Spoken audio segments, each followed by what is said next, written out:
kayong lahat sa daigdig ng kababalaghan. Sabay-sabay nating tuklasin ang mundo ng kahiwagaan.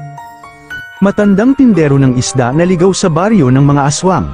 Sa isang malayong bayan, may isang matandang tindero ng isda na si Amang Roldan. Araw-araw, nililibot niya ang mga baryo sakay ng kanyang lumang bisikleta, may dalang bilahon ng sariwang isda mula sa ilog.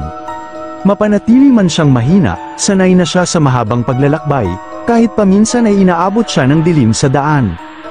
Isang araw, sa paghahanap ng mas maraming mamimili, napadpad siya sa isang baryong hindi niya pa nararating noon. Tahimik at tila walang katao-tao sa paligid, ang mga bahay ay luma, may mga halamang ligaw na halos natatakpan ang daan. Napansin niyang unti-unti nang lumulubog ang araw, kaya nagdesisyon siyang magtanong kung saan siya maaaring makituloy. Sa di kalayuan, may nakita siyang isang matandang babae na nakatayo sa harap ng isang kubo. "Magandang gabi ho, Ale, maaari ho ba akong makituloy dito kahit ngayong gabi lang? Natatakot akong bumalik sa bayan sa ganitong oras," magalang na tanong ni Amang Roldan. Tinitigan siya ng matanda, bago dahan-daang ngumiti, "Sige, pasok ka muna, mahirap nang maglakad sa dilim." Pumasok siya sa bahay at agad na nakaramdam ng kakaibang lamig sa loob.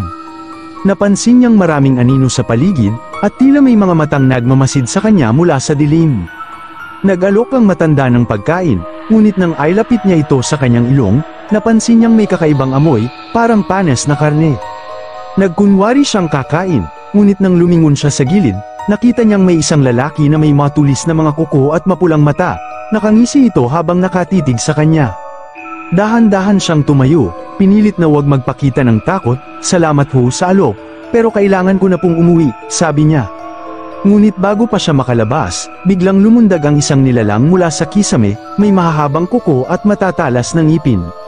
Mabilis niyang hinablat ang isang botelya ng bawang na kanyang dala, isang panangga niya sa masasamang espiritu sa kanyang paglalakbay.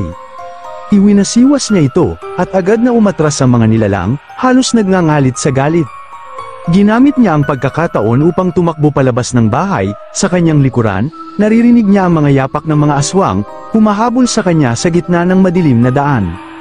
Habang nagmamadali siyang sumakay sa bisikleta, nagdasal siya ng taimtim, "Diyos ko, iligtas niyo po ako."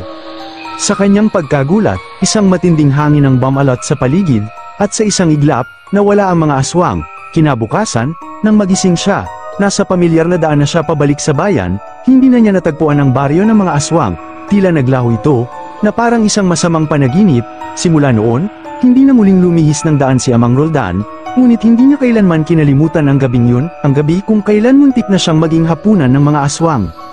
Disclaimer lang po, ito ay kasabihan at teorya lamang ng marami, nasa sa inyo pa rin kung maniniwala kayo o hindi. Maraming salamat mga kaibigan.